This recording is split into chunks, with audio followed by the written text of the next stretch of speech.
Bharatiya Janata party. Ram Ram. सब भैया बहनी के पाए लागी।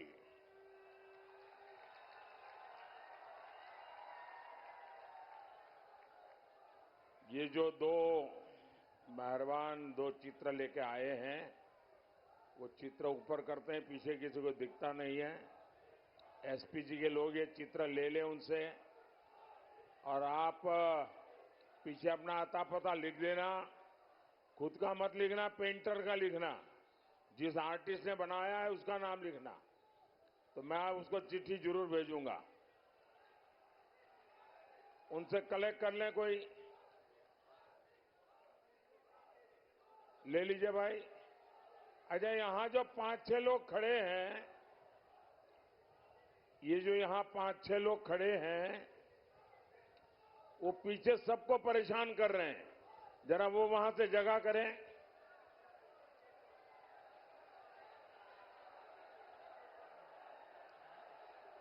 ये मैडम जो वीडियो उतार रही है, जरा आगे खड़े हो, जरा पीछे जाइए, ताकि पीछे वालों को परेशान कर रहे हैं आप। अच्छा, सुन नहीं पा रहे आप लोग वहां?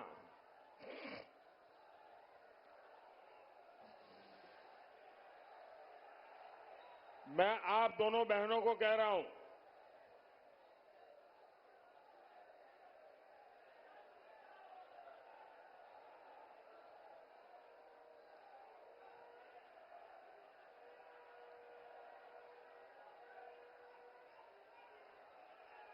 भारत माता की, भारत माता की, भारत माता की। 2 दिन पहले मैं बनारस में था। वहां जो माहौल बना, जिस प्रकार से काशीवासियों ने लोकतंत्र का उत्सव मनाया, और स्वाभाविक है कि प्रधानमंत्री वहां नामांकन लेने गए थे, तो जरा मीडिया वालों का भी ध्यान ज्यादा रहता है। लेकिन सवाल काशी का नहीं है। हिंदुस्तान के हर कोने में, कन्याकुमारी से कश्मीर तक और अटक से कटक तक, सब दूर यही उमंग है, यही उत्सव है। और लोकतंत्र की क्या ताकत है, उस पर दुनिया का ध्यान गया है। और मैं पहली बार देख रहा हूं कि दुनिया के अखबारों में पहले पेज पर भारत के लोकतंत्र के उत्सव की खबरें छाई हुई हैं। भारत के, भाई आपका, आप बैठिए, और एक बार भी खड़े नहीं होंगे आप।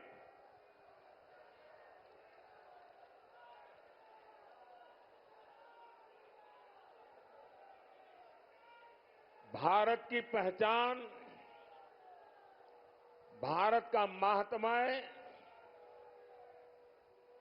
दुनिया के लिए भी कितना महत्व रखता है, इसका ये परिचय है। दुनिया देख रही है कि जनता जनार्दन का आशीर्वाद, भारतीय जनता पार्टी, एनडीए, हमारे सभी साथियों पर है।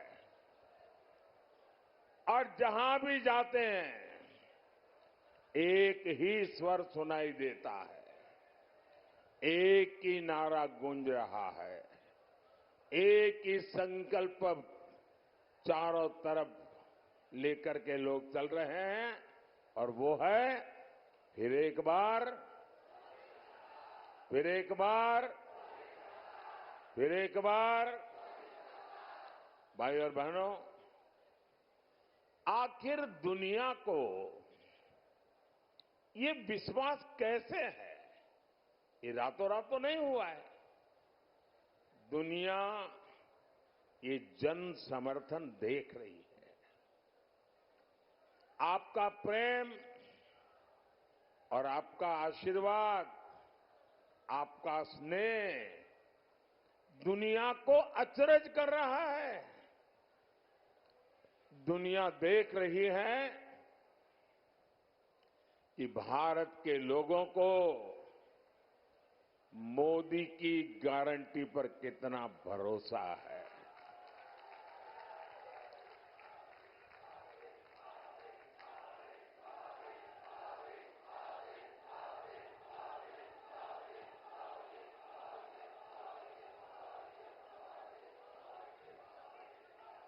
साथियों, मोदी की गारंटी का मतलब क्या होता है, इसका ताजा उदाहरण सीएए कानून है। सीएए कानून है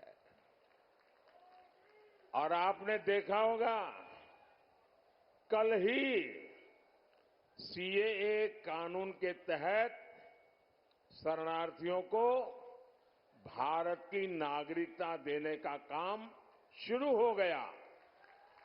पहले लॉट को ऑलरेडी नागरिकता दी गई और ये सभी भाई बहन हिंदू है, सिख है, बौद्ध है, जैन है, पारसी है, ईसाई है और ये वो लोग हैं जो शरणार्थी बनकर के लंबे अरसे से हमारे देश में रह रहे हैं। ये वो लोग हैं जो धर्म के आधार पर हुए भारत के बंटवारे का शिकार हुए थे। और मजा देखिए, ये महात्मा गांधी का नाम लेकर के सत्ता की सीढ़ियां तो चढ़ जाते हैं, लेकिन महात्मा गांधी की बातों को याद नहीं रखते हैं। खुद महात्मा गांधी ने भरोसा दिया था कि वो कभी भी भारत आ सकते हैं। 70 वर्षों में हजारों परिवार प्रताड़ना झेल करके अपनी बेटियों की इज्जत बचाने के लिए, अपना धर्म, अपनी संस्कृति, अपनी परंपरा को बचाने के लिए मजबूरन मुसीबत के मारे भारत मां की कोख में आकर के शरण लिया। लेकिन कांग्रेस ने इनकी कभी सूध नहीं ली, क्योंकि ये कांग्रेस के वोट बैंक नहीं थे। और ये लोग कौन है? ज्यादातर इसमें मेरे दलित भाई बहन हैं, मेरे ओबीसी समाज के भाई बहन हैं, मेरे पिछड़े भाई बहन हैं। और इसलिए इन पर वहां तो जुल्म हुआ ही हुआ, वोट बैंक की राजनीति में डूबे हुए यहां के कांग्रेस की सरकारों ने भी और उनके साथियों ने भी इन पर जुल्म करने में कोई कमी नहीं रखी। लेकिन यहां सपा, कांग्रेस और इंडी गठबंधन वालों ने इनके साथ क्या किया? इन्होंने सीएए के नाम पर ऐसा झूठ का पहाड़ खड़ा कर दिया, ऐसा झूठ चलाया। सपा, कांग्रेस जैसे दलों ने यूपी सहित पूरे देश को दंगों की आग में झोंकने का भरपूर प्रयास किया। आज तक ये इंडी गठबंधन वाले कहते हैं कि मोदी ये जो सीएए लाया है ना, जिस दिन मोदी जाएगा ये सीएए भी जाएगा। भाइयों बहनों, क्या इस देश में अब कोई माई का लाल पैदा हुआ है जो सीएए को खत्म कर सके? ये देश की जनता जान गई है, देश का हर नागरिक जान गया है कि आप लोगों ने वोट बैंक की राजनीति करके, हिंदू मुसलमान को लड़ा लड़ा करके और सेक्युलरिज्म का ऐसा चोला पहन लिया था कि आपकी अंदर की पाप की सच्चाई बाहर नहीं आती थी। ये मोदी है जिसने आपका नकाब उतार दिया है। ये आपका नकाब, आप ढोंगी है, आप सांप्रदायिक है। आपने देश को 7 दशक तक संप्रदाय की आग में जूझने के लिए मजबूर कर दिया है। साहब, मैं साफ साफ कहना चाहता हूं मेरे भाइयों बहनों, ये मोदी की गारंटी है। देश विदेश कहीं से भी जो भी ताकत इकट्ठी करनी है कर लो। मैं भी मैदान में हूं, तुम भी मैदान में हो।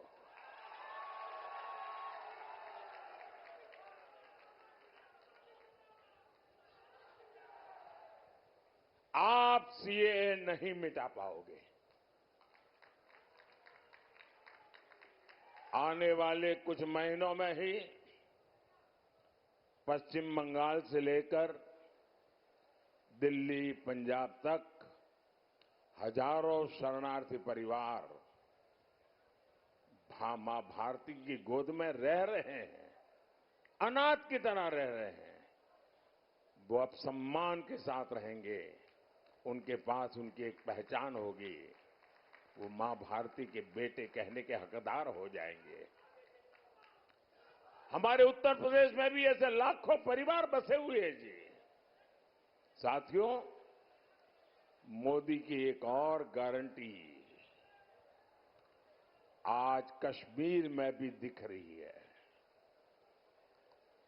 पिछले 5-6 दशकों में कश्मीर देश के हर चुनाव का मुद्दा होता था। हर चुनाव में सभी दल कश्मीर के मुद्दे को भुनाते थे। आपने देखा होगा, ये हमारे विरोधी लोग हैं ना, उनकी बोलती बंद हो गई है, उनके मुंह पे ताला लग गया है और दबी जबान में उन इलाकों में जाकर के कहते हैं, अरे चिंता मत करो, ये मोदी भले कुछ भी चिल्लाता रहे, ये मोदी ने भले 370 हटाया, जैसा ही हमको मौका मिलेगा ना हम 370 भी वापस ले आएंगे। भाइयों बहनों, सवाल मोदी का नहीं है। जिस प्रकार से श्रीनगर में ये चौथे चरण के समय मतदान हुआ, भैया आपका प्यार मेरे सर आंखों पर, मुझे जरा बोलने दीजिए।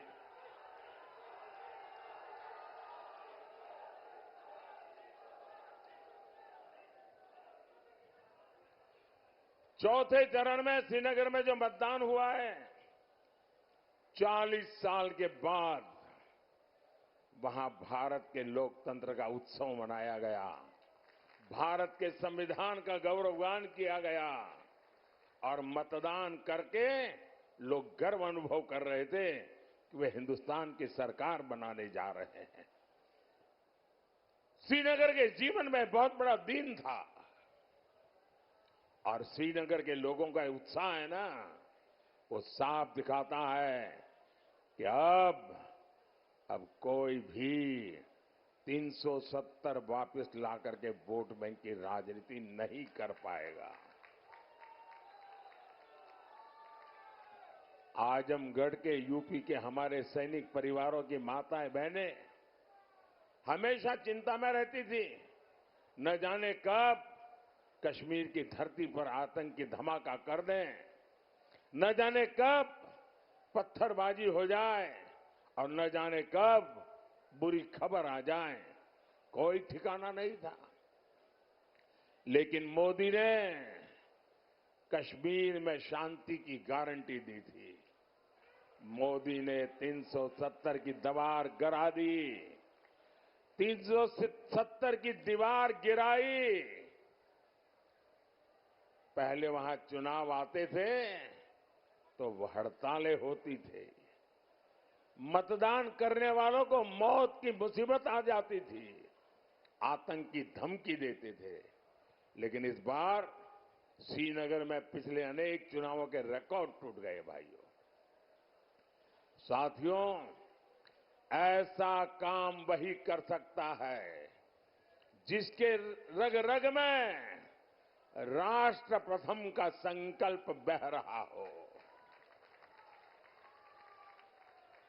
आप याद करिए, 10 साल पहले देश में एक सामान्य व्यक्ति की सुरक्षा भगवान भरोसे होती थी। कभी बम धमाके, कभी आतंक, कभी स्लीपर सेल, कभी दंगे, और आजमगढ़ की तो पहचान ही बदल दी गई थी। न जाने किस किस नाम से आजमगढ़ को बुलाया जाता था, कितना बदनाम करके छोड़ा था। देश में कहीं भी धमाके होते थे तो सबसे पहले लोगों का ध्यान आजमगढ़ की तरफ जाता था, लोग आजमगढ़ की चर्चा करते थे। और तब यहां समाजवादी पार्टी की सरकार आजमगढ़ की प्रतिष्ठा के लिए न कुछ सोचती थी न कुछ करती थी। तब सपा के शहजादे आतंक के समर्थन में दंगाइयों का सम्मान करते थे, धमाके करने वाले आतंकियों को छोड़ा जाता था, स्लीपर सेल्स को राजनीति का कवर दिया जाता था। इसी रवैये के कारण देश भर में आतंकवाद फला फूला, अनेक माताओं को अपने बच्चों को बर्बाद होते देखा। और इन लोगों का आज भी ऐसा ही रवैया है। भाइयों और बहनों, सपा कांग्रेस दल दो है, लेकिन दुकान एक ही है। ये झूठ का सामान बेचते हैं, ये तुष्टीकरण का, परिवारवाद का और भ्रष्टाचार का सामान बेचते हैं। अब ये लोग तुष्टीकरण की ट्रिपल डोज लेकर आए हैं। एक तरफ ये लोग पिछड़े, दलित, आदिवासी का आरक्षण छीनकर अपने वोट बैंक को देना चाहते हैं। दूसरी तरफ ये इंडी गठबंधन वाले आपकी संपत्ति का आधा हिस्सा छीनकर उसको भी अपने वोट बैंक को देना चाहते हैं। और साथ ही ये लोग देश के बजट को भी बांटना चाहते हैं। बजट का 15% भी अब वहां सीधा का सीधा माइनॉरिटी के नाम पर ही अलॉट करना चाहते हैं। मैं आप सबको कहना चाहता हूं, देश की एकता के लिए, देश में सच्चे अर्थ में संविधान का सम्मान करने के लिए, देश में सच्चे अर्थ में बाबा साहब आंबेडकर की भावनाओं को जीने के लिए हमें ये भागला करो राज करने वालों से चौकन्ने रहने की जरूरत है। देश को आज सबसे ज्यादा एकता की जरूरत है। 70 साल तक उन्होंने हिंदू मुसलमान करते रहे। आओ एक बन करके चले, दुनिया में देश का नाम रोशन कर करके रहे।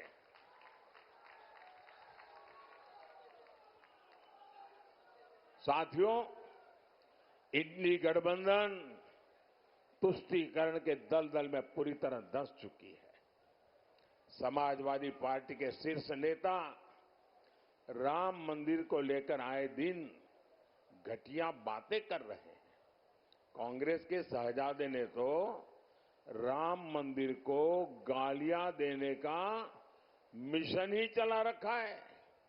सिर्फ वोट बैंक को खुश करने के लिए ये लोग हमारी आस्था पर चोट कर रहे हैं। साथियों, यहां इतनी बड़ी संख्या में हमारी माताएं बहनें आई हैं। मोदी आपका जीवन बेहतर बनाने के लिए दिन रात एक कर रहा है।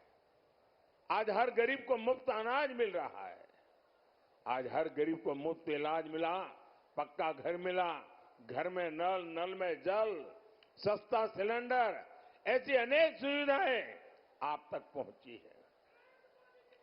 क्या समाजवादी सरकार में, कांग्रेस की सरकार में उन लोगों ने आपकी कभी चिंता की थी क्या?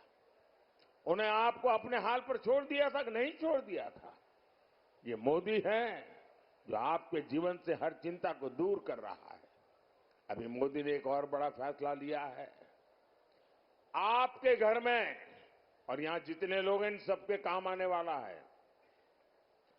आप किस जात में पैदा हुए, किस बिरादरी में पैदा हुए, आप धनी हैं नहीं हैं, पढ़े लिखे हैं नहीं है, गांव में रहते हैं शहर, कुछ नहीं, सबके सब, क्योंकि मेरा तो मंत्र है सबका साथ सबका विकास। अब आपके घर में और आजकल हर परिवार में बुजुर्ग लोग होते ही होते हैं। माँ बाप, दादा दादी, चाचा चाची, नाना नानी, कोई न कोई बुजुर्ग होते हैं। और 70 साल के बाद छोटी मोटी कोई बीमारी भी होती है, दवाई का खर्चा भी होता है।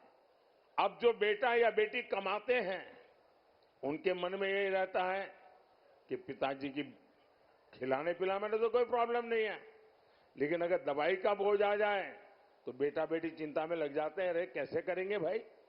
उनके सामने प्रश्न होता है कि बच्चों का परवरिश करें कि बुजुर्गों की चिंता करें। जिम्मेवारी भी है, दोनों जिम्मेवारी है, लेकिन अब आपको चिंता करने की जरूरत नहीं है।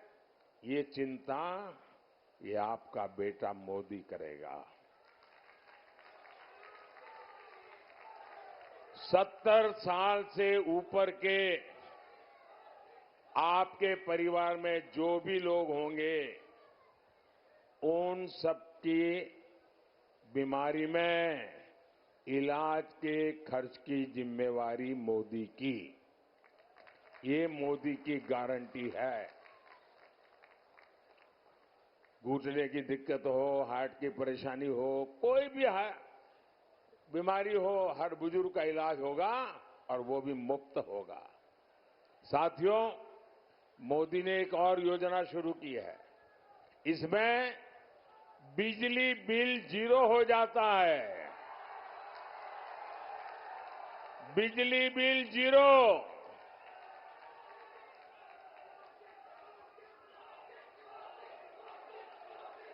इतना ही नहीं, बिजली बिल तो 0 हो जाएगा, लेकिन बिजली इस्तेमाल करने वाला हीरो बन जाएगा। सिर्फ निरहुआ हीरो हो गया था नहीं, आप हीरो बन जाएंगे। इस योजना को मैं समझाता हूं और ऑलरेडी चालू कर दिया है मैंने। ऐसा नहीं कि 4 जून के बाद करूंगा, कर दिया। योजना का नाम है पीएम सूर्यघर मुफ्त बिजली योजना।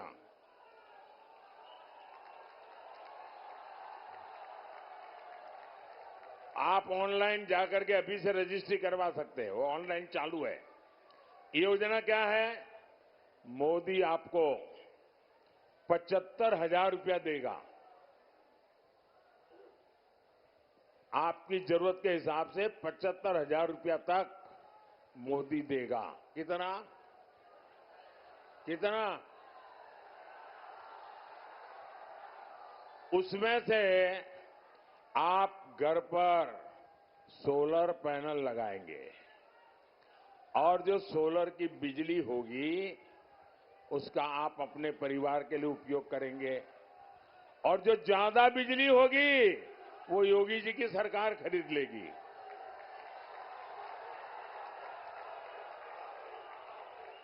अब इससे आपका बिजली का बिल तो जीरो हो जाएगा, आप बिजली बेच करके कमाई करना शुरू कर दोगे। ये काम मोदी आपके लिए कर रहा है और आप रजिस्ट्री करवाते ऑनलाइन जाइए, सारी चीजें अवेलेबल है। साथियों, आज भाजपा सरकार में यूपी का तेज विकास हो रहा है। मंदुरी एयरपोर्ट बना है, महाराजा सुहेलदेव यूनिवर्सिटी बनी है, किसान कल्याण के काम हो रहे हैं। लेकिन यूपी के शहजादे को इन कामों से पेट में क्यों दर्द होने लगता है? इन्हें लगता है कि इस क्षेत्र का विकास हो गया तो इनकी दुकान कैसे चलेगी। आपने तो सपा के गुंडाराज के वो पुराने दिन देखे हैं। बाजार शाम 7 बजे बंद हो जाते थे, माताएं बहनें बाहर नहीं निकल पाती थी, पढ़ाई लिखाई तक के लिए बेटियों का निकलना मुश्किल होता था। भाइयों और बहनों, आज भाजपा सरकार में यूपी इन सारे संकटों से बाहर निकल आया है और योगी जी ने यहां दंगाइयों की, माफियाओं की, अपहरण फिरौती गैंग की, मेरा जो स्वच्छता अभियान है ना, योगी जी ने उत्तर प्रदेश में बराबर चलाया है। अब यूपी में तेजी से आधुनिक सेवाएं बनाई जा रही है। मुबारकपुर का साड़ी उद्योग हो या फिर निजामाबाद के मिट्टी के बर्तन या फिर यहां का गुड़, ऐसे हर उत्पाद को दुनिया के बाजारों तक पहुंचाना हमारा लक्ष्य है। और इसलिए मैं vocal for local, vocal for local के मंत्र को आगे बढ़ा रहा हूं। भाई और बहनों, आजमगढ़ को, पूर्वांचल को देश के विकास का इंजन बनाने के लिए आपका वोट बहुत महत्वपूर्ण है। अब उनका हाल देखिए। मैं अभी द्वारिका जी के दर्शन करने गया था। अंदर समुद्र के अंदर जाकर के मैंने भगवान श्री कृष्ण ने जो द्वारिका जी बनाया था, द्वारिका नगरी बनाई थी, वहां अपनी श्रद्धा अर्पित करने गया था। तो एक कांग्रेस वाले इसकी भी मजाक उड़ा रहे थे। और मजा यह है, ये बिहार में आरजेडी वाले और उत्तर प्रदेश में सपा वाले, उनके परिवार के जो मुखिया है वो अपने आप को यदुवंशी कहते हैं। अरे तुम कैसे आदिवासी हो यार? जिसके साथ बैठते हो वो तो भगवान श्री कृष्ण को गाली दे रहा है रे। और हम यदुवंश का महात्मा देखिए। अरे मध्य प्रदेश में वोट के लिए नहीं, हमारा मुख्यमंत्री है मोहन यादव। यदुवंश का महात्मा कौन समझता है वो आप जानते हैं। भाइयों बहनों, आपको लालगंज से हमारी बहन नीलम सोनकर को भारी, आगे रहिए। हाँ, नीलम सोनकर जी को भारी बहुमत देकर संसद भेजना है। और हां, अब तक आजमगढ़ वालन के पास भोजपुरी का साधक हो सेवक हो, निर्वाह का तप और तपस्या आप लोगन के सामने है। परिवारवादी आपके वोट की कीमत नहीं समझ सकते। आप निर्भया जी को रिकॉर्ड वोटर से विजयी बनाकर वो रिकॉर्ड वोटों से जिताना। और दूसरा, बाकी हम तो बगल में बनारस में हुई है। मेरा एक और काम करिएगा, एक मतदान ज्यादा होना चाहिए। सुबह 10 बजे से पहले मतदान होना चाहिए। पुराने मत के सारे रिकॉर्ड तोड़ना चाहिए। हर पोलिंग बूथ जीतना चाहिए। करेंगे? करेंगे? अच्छा, मेरा एक काम करेंगे, जरा आप लोग बताएं तो मैं बोलूं। मेरा एक काम करेंगे, सबके सब अगर हाथ ऊपर करके बताता है तो बताऊंगा। मेरा एक काम करेंगे, जरा मुझे जवाब दीजिए। मेरा एक काम करेंगे? एक काम करना, ज्यादा से ज्यादा परिवारों में जाना, ज्यादा से ज्यादा लोगों को मिलना और कहना कि अपने मोदी जी आए थे और मोदी जी ने परिवार के सबको राम राम कहा है। मेरा राम राम पहुंचा देंगे? हर एक को मेरा राम राम पहुंचा देंगे? बोलिए भारत माता की, भारत माता की, भारत माता की। बहुत बहुत धन्यवाद।